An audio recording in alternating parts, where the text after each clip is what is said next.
Welcome to the show. I'm Bret Amundson. Thank you for watching this video on the Sporting Journal Radio YouTube channel, on our Facebook page or Instagram, or by listening to the podcast wherever you get your favorite podcast. Now, listening to our podcast just got a whole lot easier. We've just added a whole new way to subscribe to our podcast all over the various podcastable options that are out there. Just go to sportingjournalradio.com to find out more. Now, who are our nation's heroes? To me, there's no question it's the men and women who put their lives on the line serving in our nation's military and various law enforcement agencies. They don't get to decide whether or not to go headfirst into harm's way, but they do it willingly to protect our country and our country's citizens. And of course, we can get into the debate about there being bad apples. Of course there are, but the majority of them are doing it right. They're doing it so we can live in freedoms where we can hunt and fish and pray and walk and run and do whatever we need to do to get through the day, the way we want to get through the day. And that's the topic of this week's show. Our guest is David Morse. He's an active duty Minnesota National Guardsman. He was deployed to Minneapolis to support law enforcement, and I think they did a pretty dang good job. He also hosts American Heroes Outdoors TV. What is that? And what does he have to say about his deployment to Minneapolis? Let's find out. Broadcasting from the Tazen Lake Lodge studios, this is Sporting Journal Radio. How much direction are you getting from the governor? It generates something like $2.4 billion. The government closed the entire hunting season. I don't know, maybe you didn't want me to tell the story on the show, but I'm going to tell it anyway. I knew you were going to go there. Hey, we got enough deer around here right now. Yeah.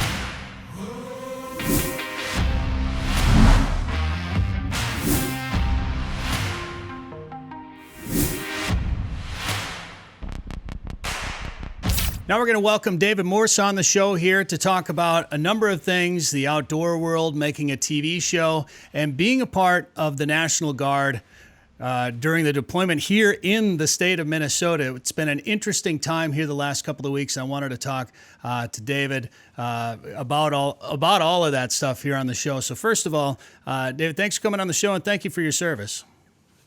Hey, Brett, thanks for having me on. It's always good to be on the show, and it's always good to talk about the outdoors and serving your country. So it's fun stuff. Give our listeners / viewers just a little background on your military service, David. I joined the Minnesota National Guard when I was 17 years old. Joined right in the middle of high school, and been sent away on some extended vacations. I've been to Europe a few times, in the Middle East a few times, and now I work full-time for the Minnesota National Guard, and it's been my passion. And it's something I'm proud to do, and I've met a lot of great people along the way. So currently have 16 years in as of this last February, and look to add another 10 years possibly before I can look at maybe doing some kind of retirement. With some of those extended vacations that you're talking about, after doing those tours, did you ever expect to be in a situation like you were in Minneapolis? That's a great question. I don't know if anyone can ever expect that. It's really surreal is the best way to describe it. After, like I said, 16 years in the military, to be right in your home state, doing what we were doing for the reasons we were doing it. I'm glad we were able to, but it was very surreal. What were you doing? You were probably like me and the rest of the world that first night, watching the violence spread across the city. I couldn't believe what I was watching, and I couldn't believe that there was nobody there really to intervene. And we don't need to get into why and all that that whole part of the discussion, but were you watching that unfold on TV, and what was going through your head at that time? There was a lot of things going through my head, I guess, from the aspect of a father and a somewhat public figure with American Heroes Outdoors, and a soldier and a husband. I guess fear is the main thing that, when does something like this end, or where does it go? You alluded a little bit to the reasoning behind everything that happened in Minneapolis. There's obviously something much deeper and something that needs to be fixed on multiple levels. No one really knows all the answers now, but I guess fear and apprehension and maybe hope for people to find their way and to find the answers to what they're looking for. Was there any point during that first night, or maybe even the second night, where you said, well, looks like I'm going to be suiting up, heading to Minneapolis? I had no idea. We had no idea. Specifically, our unit's gearing up for a deployment next year, and that's common news. And we're gearing up for training, which is common news, to go to California this summer. So that was the last thing on our minds. We were focused on the two missions ahead, and we got pulled away from that to support our community and our state, and that's what we signed up to do. So we obviously went that direction, and we're proud to do it. And I can't speak for everyone or the Minnesota National Guard, but I can speak for myself that I was proud to serve in that way. What can you tell us about what you did down there, what your role and involvement was? Specifically, like I said earlier, I can't speak for the Guard as a whole, but individually, we're there to protect the people and to allow peaceful protest without it getting out of hand and escalating. We did everything from, support law enforcement to go to different communities and hand out food and water and Gatorade and chips. And those were some of my most memorable times or favorite times, because I love getting out into the community and talking to people. So we were all over the place in Minneapolis in different neighborhoods. Some of my soldiers played basketball with some kids at a park at one point. But handing out chips to kids and just talking to families and hearing their side of the story, of all walks of life. I mean, we went anywhere from, upscale neighborhoods to poverty-stricken neighborhoods, and mostly spent most of our time in the poverty-stricken area. But so it was good to actually talk to people, because 95% of the people we talked to were extremely nice and polite and kind and happy for us to be there. So that was rewarding. I was going to ask you about what kind of interaction you had with some of the people there. I assume some of it was negative, but it sounds like the majority of it was positive. Yes, and that was nice to see that the majority of, especially towards the soldiers, was extremely positive. How long were you down there? How long did that go? We went down, that's probably 10 days, right around in there. Total start to finish, that's being at Camp Ripley and stuff. So it's probably a week down there. I know it's hard I'm sure for you to really talk about it, but I got to say I was extremely happy and relieved when the Guard was called in. I was waiting for it. I know you worked alongside with some of the local law enforcement, and I know they did a great job too when they were, I feel like they weren't able to do anything for a while, like their hands were tied for a little while. That's just my own personal observation on the situation. But I feel like once you guys came in and said, okay, let's put an end to this, I feel like you guys got the situation under control. So thanks for being a part of it. Yeah, it was good to be a part of. And then, again, when you look at the picture of a whole, I don't know if per se we were putting an end to anything. We were just kind of supporting both sides, maybe a mediator portion of, we're down there to support the governor and to support the communities, and the communities probably even more so that we live and work in. And that's one of the things that people don't always realize. When we're there, some of the people that we spoke to, some of the citizens on the street, almost misspoke by saying, go back where you came from. And even in my unit, there was a handful of people from that neighborhood. So once you explain that to people, it's really eye-opening that we are service members that live and serve in the communities in Minnesota. So that's kind of unique. Well, watching from the outside, it definitely felt like you guys came in and took control of the situation. So was there anything that you can talk about that when you got there that you were seeing in person that we weren't seeing on TV? We slept on concrete floors.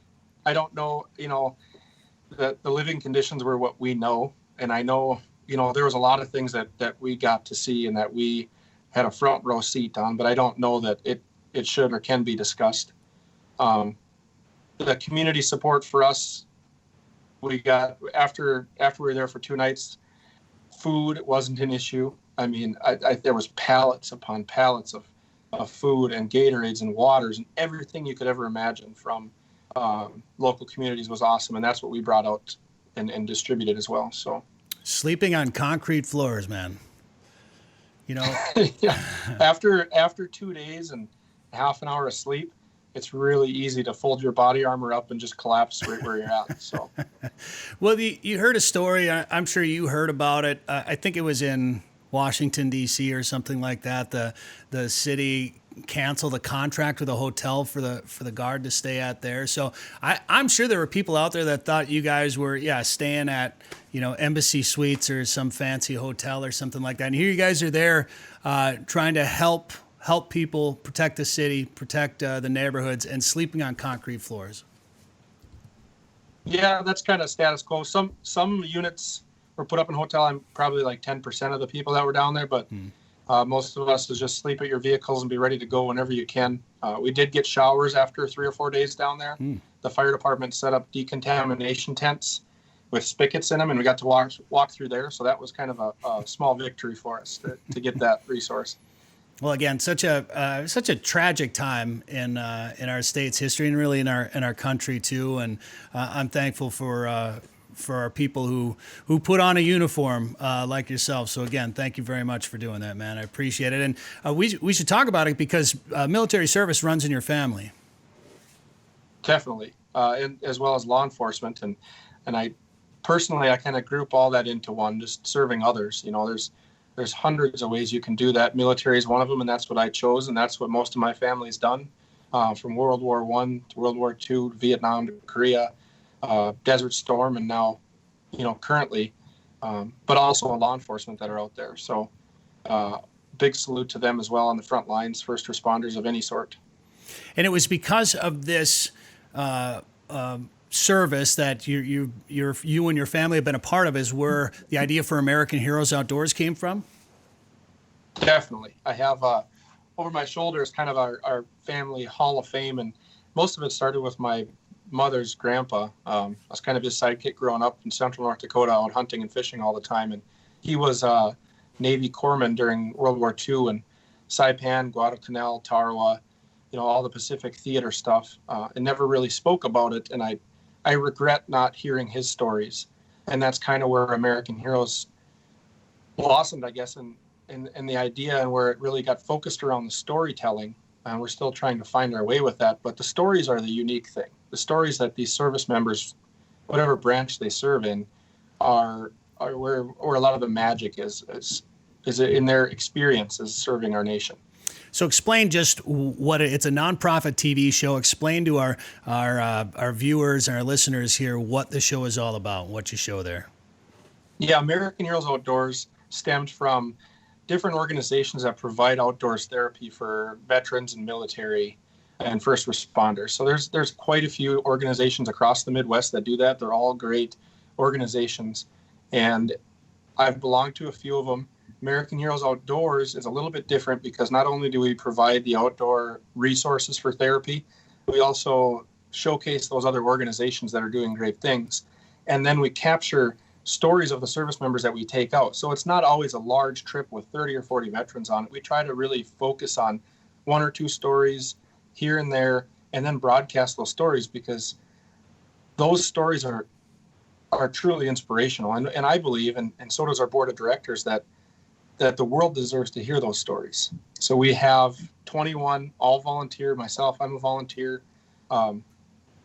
We just go out and we gather these stories. We try to look for events to be able to facilitate the stories because it's a lot easier to do it in a setting of in a boat or in a blind or, overlooking a sunset rather than just being in a room and asking someone to spill their guts, So the outdoors is truly a great place for healing, as everyone knows. So we use that as a way to facilitate the storytelling per se. And we do have a production team now that we've started building as we grow and add more avenues to tell stories like Shield's Hometown Heroes and Sunday Service Spotlight that are just different branches of American Heroes Outdoors as it grows. Yeah, Wes Gall is a friend of mine. I tried to get him to give me some embarrassing stories about you to talk about here on the show today, but he wouldn't spill the dirt. So you got a good. He knows where the paychecks come from. So smart guy. You got a good team there.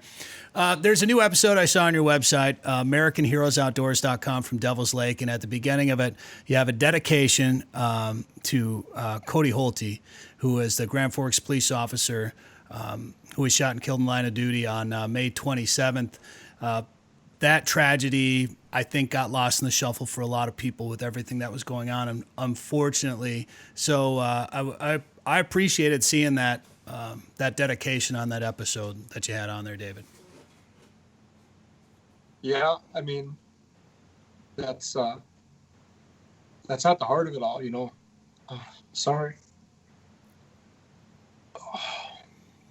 I didn't know Officer Holte personally, but you know, that's kind of the basis of American Heroes Outdoors, is those stories that all too often go untold, you know, of true heroes that have given so much and quietly serve without any recognition. So you hit the nail on the head there. That's why we do it.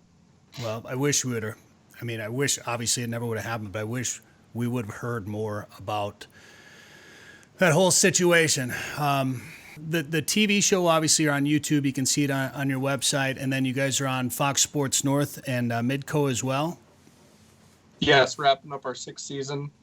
Trying to find different avenues, but we're primarily Fox Sports North, Midco Sports Network. And then everything either goes out on YouTube a little bit before or after, depending on how it's laid out. What, where can we watch it? Like what times? And then what's still coming up on the season here? Fox Sports North is Sunday mornings at 9 a.m. Midco plays 110 times annually, so they're just peppering it all over Midco. As long as you're on Midco at some point in time, usually afternoons during the weekday or Saturdays, you can see American Heroes Outdoors. FSN and Fox Sports Wisconsin also play at Saturday afternoons, reruns. We just got done with our final original episode of last weekend, so that the Woodland Resort duck hunt with Officer Holte Memorial on the front end was our last original, and we'll start airing reruns now through the end of June for the next 4 weeks. And go ahead. Well, I was just going to say, starting to film for the new season, it's been tough filming during COVID, hasn't it? Yeah, it's difficult. You know, it's difficult for everybody, but when you look at our demographics of who we have and what we have to do to get close and talk to people, it definitely puts a damper on it. But our team has been working, and we got some stuff coming up. We're filming next week in Western South Dakota, and then we have about 6 events in the next 2 months that haven't been canceled or pushed back. And then everything that was pushed back from the spring is all stacking up in the fall. So it's looking to be a pretty busy year. What have been some of your favorite episodes that you've filmed so far over the course of the 6 seasons? All the tough questions. You should have made a list to go up beforehand. I guess I love them all, but you know what really hits me are the ones that I can laugh and smile about. A friend of mine always talks about smiles and cries, you know, and I think you know the person I'm talking about. But one of the stories that comes to mind is a Marine Recon Team Stryker. We're in the Apostle Islands. We're at a memorial for Marine Recon Team Stryker, and it's a memorial story about a specific individual that gave his life for the other Marines that were part of his team, and it's told from the first person. So a good friend of mine, Jeff Savicle, is telling the story about his best friend, Merle Allen, and their instance in the jungles of Vietnam. And it really hits home because of the service part. You know, you're out there for your battle buddy to the left and right of you, and he gave his life so that others may live, and that's why we sign up and sign on the dotted line. So those stories, I wish every story we had was like that, but they're not, and they're all good in their own sense. But those stories, when you talk about that kind of ultimate sacrifice, and you can get someone that is willing to talk about it, because that's another huge challenge is inviting someone out to share those memories, because those are so deeply ingrained memories, and they're not easy to grab and to pull out and to share, especially to the public. So anything that has a great story of service and sacrifice, I think would fall under one of my favorites. That's something I've noticed on a number, all the events that I've been a part of that have been veteran themed events. The word you hear a lot is camaraderie, and it veterans have experiences that aren't relatable for a lot of people, for civilians most of the time. They can't always relate to what what a vet has been through. So when you bring vets together, it gives them a chance to speak to somebody else who has had similar life experiences. And that's why I've always felt that those types of events are important, so that those people can have somebody to talk to that'll understand where they're coming from, because it isn't easy getting people to tell those stories, but it's something that is necessary, I feel. For those people to be able to talk about some of those things, at least with somebody on a level that can understand what they're talking about. And we see that time and time again, where it's the most difficult part of starting. But once they get going and talk about it, and the weight that's lifted off their shoulders afterwards, just to get the story out and talk about it, that's where the magic's at. And that's very, very rewarding. Has there ever been a story that you've been sitting there listening to somebody tell that you've been surprised about, or there was something unexpected about it? Yeah, I mean, all of them are, because they're so raw. You never know where you're going to go. And when someone starts sharing emotions with you, it could go anywhere. So there's been all sorts of stories. Some of them, you start at one point, you end up somewhere else, and you just have to kind of foster the story and listen. It almost, at some point, it almost seems like you're a counselor. You're listening to someone, and it turns that direction. And then in the same sense, you're learning yourself.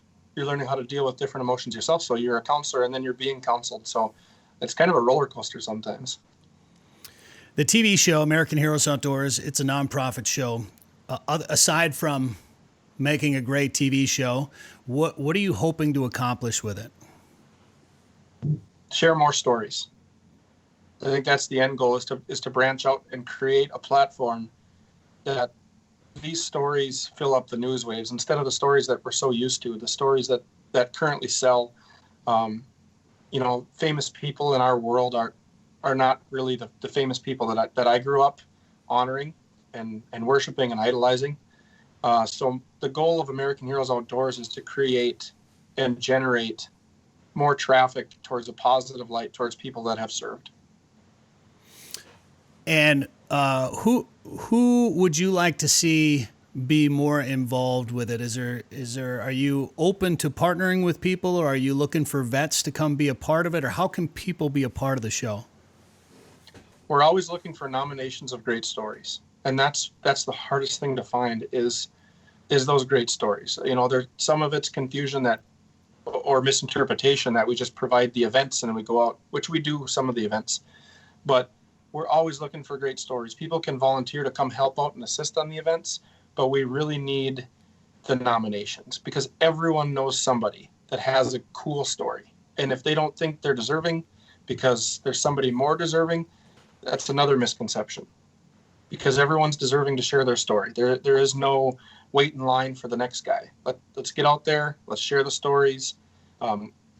Reach out to us and say, hey, I got an uncle, I got a brother, I got a sister, I got a cousin. I got somebody that did something or just served and wants to talk about their service. We'll come out, we'll be there, we'll film it, we'll do something with it.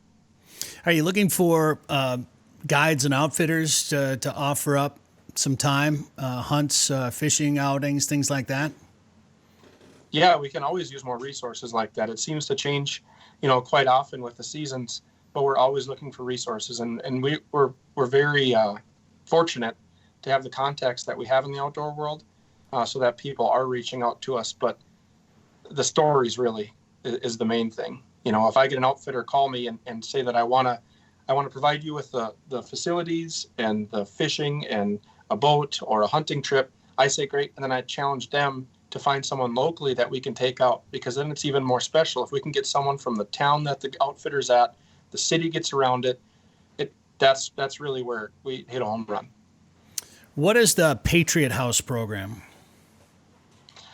That started with Smoky Hills Outdoors and Ice Castle, and it was just a thought to have the house so that veterans and their families can get out and go fishing. And talking to Henry from Smoky Hills Outdoors, he saw an opportunity to work with American Heroes Outdoors and expand it. Last winter, 2 winters ago, we got the house out in Detroit Lakes, and without tooting our horn too much, we blew it out of the water. We had 150 people in that house in 2 short months on Detroit Lake. Wow. Fishing wasn't great, but but they had a blast using that house.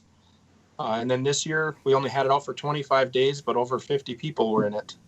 We had the thing full every day, 4 or 5 people, veterans, military, law enforcement, their kids. Hopefully we can grow it. We're going to be back out next winter in Park Rapids and Detroit Lakes, but I hope we can get one in Bemidji or Ottertail or somewhere else and have a 4th one, have it all set up under one calendar. We'd like to also move into the summer and provide opportunities at different resorts. So that's kind of where it started, just free ice houses for military and their families. And let's be honest, ice fishing isn't always about catching fish. No, definitely not. Sometimes it's playing just cards, eating food, sharing stories. Maybe have a beer. It might happen in there once in a while. And then what else? You mentioned a couple other programs that sounded like that you guys are doing as part of American Heroes Outdoors. Talk about those a little bit more. Yeah, as we share stories, we always find that not every story is the same. So we started to categorize these stories into, okay, this story is, we could do an entire 2-week documentary on this story, or this story is a little bit more niche-y and smaller and it fits down this alley. So as we gather stories, we find different alleys to push those stories so that they can be shared on multiple levels. Shields Hometown Heroes is one. I used to work for Shields before I started full-time with the military, and I have a lot of history with Shields and a lot of contacts at the organization, and they are extremely pro-service, military, law enforcement, first responder. They are employee-owned, and they put the ball in our court and said, you develop something for Shields, and we'll back you 100%. Oh, that's great. And that's where Shields Hometown Heroes came in, and we focused on local heroes that have served or are still serving military, law enforcement, first responder, and are also doing something else in their community, like volunteer coaching or American Legion, or still giving back today, actively serving. That's where that's at. Sunday Service Spotlight are just small clips that we're doing with Smoky Hills Outdoors that says, I'm David Morse, I'm in the Minnesota Guard, been in for 16 years, this is why I served, these are my idols, just small in and out 30-second videos. Well, very cool, man. It's a great show. I really enjoy what you're doing with it, and helping out veterans, of course, is great. And what you had to go through in Minneapolis and what you've done in your 16 years, again, thank you for your service. Thanks for the time here on the show. And is there anything else you want us to tell about, or where can we find more about what you're doing with American Heroes Outdoors? Most actively would be on our Facebook page. I think we're posting a couple times a day on there. Also go to our website and try to find our YouTube. That's the best way to stay up to pace with us. Reach out to us, send us an email, talk to your friends.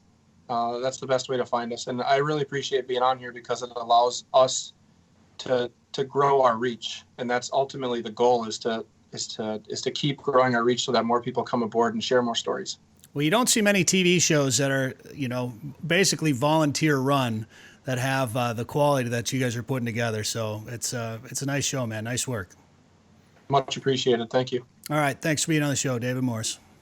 Take care.